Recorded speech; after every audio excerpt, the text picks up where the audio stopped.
যেই মানুষটা তাওহীদপন্থী সেই মানুষটা কখনো 5 ওয়াক্ত সালাতের বাহিরে থাকতে পারবে না। যেই মানুষটা তাওহীদপন্থী মানুষ, এই মানুষটা কখনো নিজের বাড়িতে অশ্লীলতা, বেহায়াপনা, নির্লজ্জতার সুযোগ দিবে না।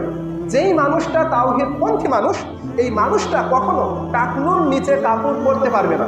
যেই মানুষটা তাওহীদপন্থী মানুষ, এই মানুষটার মুখে সুন্নতি দাড়ি থাকবে।